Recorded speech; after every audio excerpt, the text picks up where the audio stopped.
You didn't just end one life. You effectively ended 5 lives, including your own. That's the judge sentencing Extension's killers to life. But one of them, Robert Allen, just walked free after only 5 years. Now X's mother, Cleopatra, is confronting him publicly, and the internet is losing it. How is her son's killer already free? And what did Cleopatra say that left everyone speechless? Let's get into it. 50 bans and a bad decision. All right, so boom, late March 2026. Your whole timeline is going crazy. Every blog, every page, every outlet from XXL to the source to hot new hip-hop is running the same story. One of XXXTentacion's killers just got released from prison. Daily Loud posts a reel that clears 6. 9 million views in what feels like hours. The comment section is a war zone. Fans are heated. People are calling for all types of things that would get this video demonetized if I repeated them. And here's the wild part.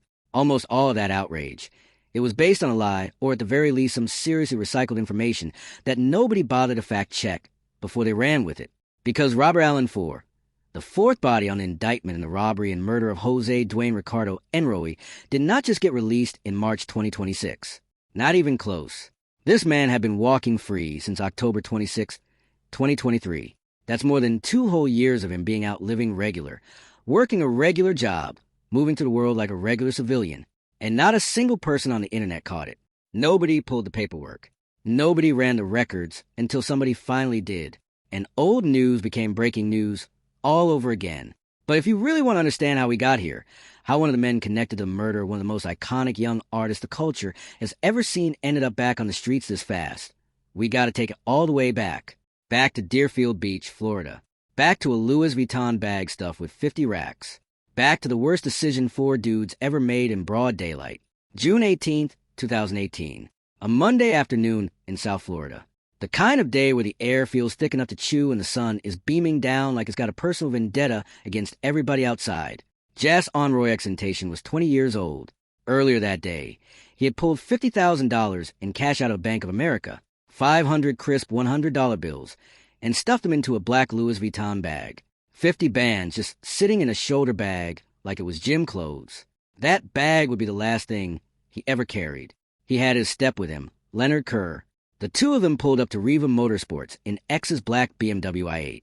Now, if you've never seen an i8 in person, just know that car does not blend in.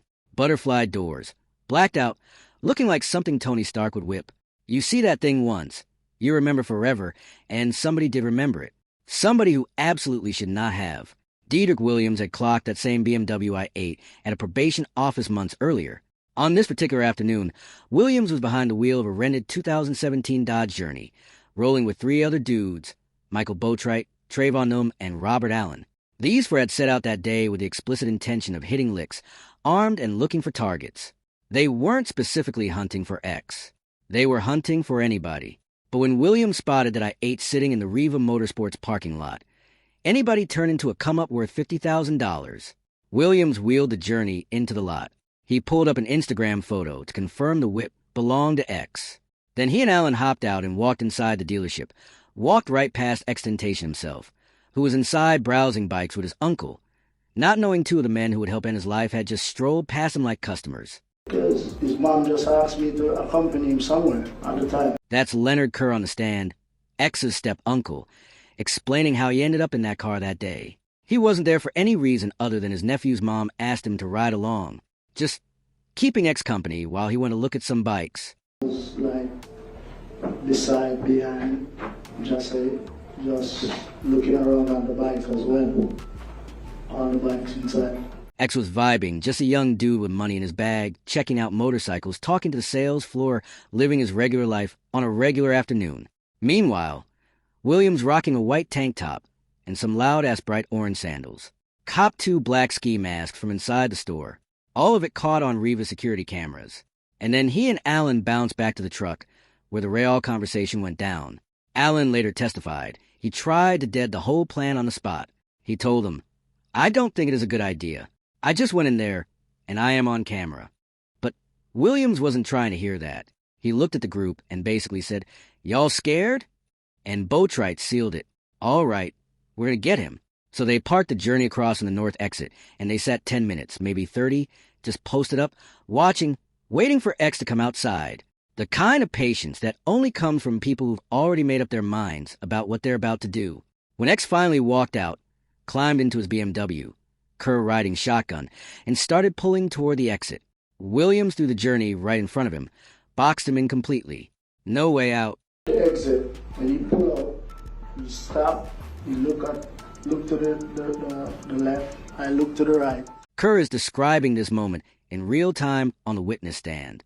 They pull up to the exit, stop, look right, and by the time Kerr looks left, everything has already changed. By the time you look to the left, I see a car just coming down, block the entrance, pulled by the entrance. Boatwright and Newsom, masked up now, jumped out and rushed the driver's side with a blicky. Boatwright had a short-barreled rifle. Newsom was strapped with a .22 semi-auto. One was like this, you don't come out the effing car. And he was like with a gun. Kerr is sitting in the passenger seat, a pole in his face. While on the driver's side, Newsom is yanking at X's chain going through his pockets. X was yelling, "What is this for?" And give me the chain. Where's the chain? Give me the chain. Bro is 20 years old, trapped in his own whip, two masked dudes pulling at his neck and his bag, and he's asking a question none of them were ever going to answer. What is this for? Kerr hit the button. The butterfly door popped and he booked it. He ran and didn't look back until he heard it. I don't know, but I heard something like exploding. An explosion? Yeah. The lick was done. The bag was gone. There was no reason to shoot, but Boatwright stepped back, looked X in the eyes, and squeezed anyway. Two shots hit X in the neck at a downward angle, clipped his left lung, grazed his aorta. They rushed him to Broward Health North. He was pronounced dead at 4:51 p.m. 20 years old. Toxicology came back clean. No drugs, no alcohol. He was just out living life. And now he was gone. That same evening, the four of them were back at Boatwright's crib, splitting the bread and flashing for the gram. Williams literally made a video of himself dancing on a bed, throwing the cash in the air. They divided it up, 15 racks each for Boatwright, Newsom, and Williams. Allen got $5,000 because, as he later told the court, he wasn't really participating in the actual robbery. $5,000. That's what Allen's involvement in the murder of one of the biggest artists in hip-hop was worth. A used Honda Civic's worth of blood money. And it would cost him everything, or almost everything depending on who you ask. The snitch, the smirk, and the sentence. It didn't take long for the whole operation to unravel. Dedrick Williams got knocked first, June 20th, just 2 days after the murder. Bro was still wearing those same orange sandals. Surveillance from inside Riva had his face, his tats, his whole fit on camera. Cell phone pings traced the journey's route through Deerfield Beach. DNA came back on the masks. By summer's end, all four were sitting in Broward County Jail, staring down first-degree murder charges, and the streets were buzzing about who was going to crack first. The answer came fast. Robert Allen was picked up on July 26, 2018 at his sister's spot out in Dodge County, Georgia. And while Boatwright was in there mugging for the cameras and Williams was playing tough, Allen was in the back room with detectives telling them everything. Within hours, he gave up names, details, the play-by-play, the whole nine. He later admitted on the stand that some of his early statements weren't 100% straight. He tried to downplay his own role at first, but the core of what he said never changed. From jump, Robert Allen knew exactly what he was doing. He was going to be the one who made it home. On August 12, 2022, after roughly 4 years of sitting in pretrial detention, just marinating in a cell, Allen seat-beated a plea guilty to second-degree murder and armed robbery. The first-degree charge got dropped. In return, he agreed to take the stand and tell the world everything. And in February of 2023, that's exactly what he did. For days of testimony, breaking down every detail of the lick from the moment Williams spotted the I-8 to the moment Boatwright decided 50 bands wasn't enough and started squeezing. Defense attorneys went at his neck on cross. They painted him as a liar, said he was fabricating the whole story to dodge a life bid. But here's the thing about Allen's testimony. The surveillance footage, the cell phone data, the DNA on the masks, and the photos of these dudes literally posing with the stolen cash all backed up what he was saying. On March 20th, 2023, the jury came back with the verdict. Guilty. All counts. Boatwright, Williams, and Newsom cooked. And that's when Michael Boatwright showed the world he had absolutely zero remorse in his body. As the verdicts were being read out loud with Extension's mother, Cleopatra Bernard, sitting right there in the courtroom, Boatwright turned toward the cameras, smirked, and blew a kiss. Dead serious. This man just got hit with a first-degree murder conviction, and his response was to cheese at the victim's mom and blow her a kiss like he was at prom. The audacity was unreal, and apparently it wasn't even a one-time thing. Cleopatra later told TMZ that Boatwright had been blowing kisses at her throughout the entire trial, just trolling her from the defendant's table for weeks. Then came sentencing day, April 6, 2023. Judge Michael Usen addressed each one of them individually, and the words this man chose absolutely surgical. Mr. Williams, you are the perfect example of why we have a law of principles in this state. The judge laid it out plain. Without Williams, none of it happens. He spotted the car. He bought the masks. He blocked the exit. He was the architect. You should understand that while you were dancing on that bed, throwing down those bills, you weren't throwing money down on the floor. And the judge hit Williams with the bar of the century, something that should be taught in courtrooms forever. You should think of that as you tossing down the days, weeks, and months of your life just like that.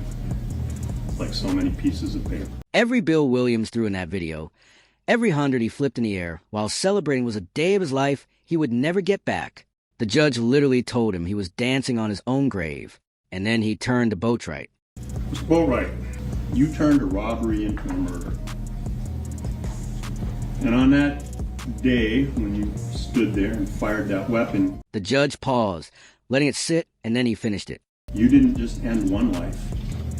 You effectively ended 5 lives, including your own. 5 lives. Extension. The 3 homies he dragged to a life bid, and himself, all because he decided that taking 50 bands wasn't enough. He had to take a life, too. That's your bed.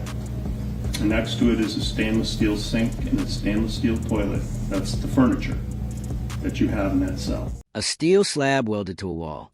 That's the crib now. No drip, no whip, no flex, just concrete, fluorescent lights, and a toilet 2 feet from where you sleep every single night until they carry you out.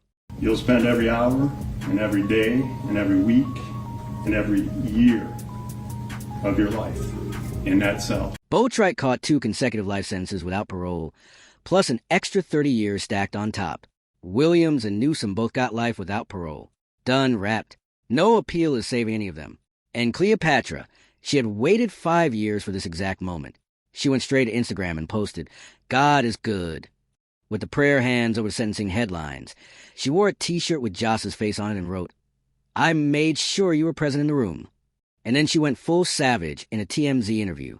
She called Boatwright the most disrespectful bar a grieving mother has ever dropped, and said she hopes he will now get the kiss he wants so bad behind bars, a direct reference to those courtroom kisses.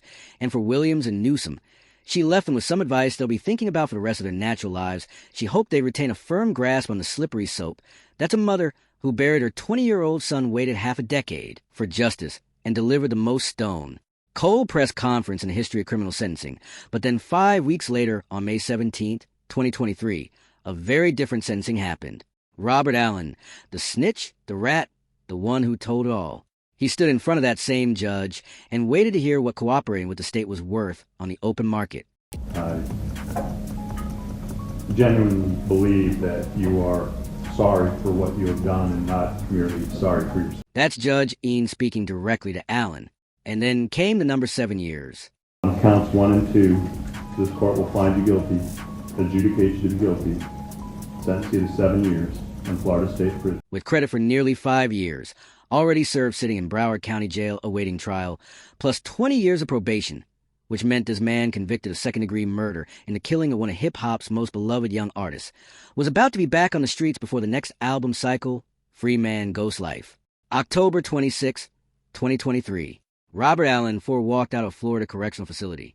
No fanfare, no TMZ cameras, no blog posts, nothing. He just left, slid out the back door of the justice system, and vanished into civilian life. So cleanly that not a single person on the internet noticed for over 2 years. No cap, nobody knew until some court documents started floating around in 2026. And everybody lost their minds over what was technically ancient news. And honestly, the way this man has been moving since he got out is almost impressive in how invisible it is. Allen is working as a truck driver with a CDL, a commercial driver's license. In September 2025, Judging sign off on letting him travel across the entire United States for work, as long as he checks in with probation in person every 6 weeks and calls in once a week while he's out of state. His home address sealed from every public document. Scrubbed completely because the court recognized he'd been marked for death by gang affiliates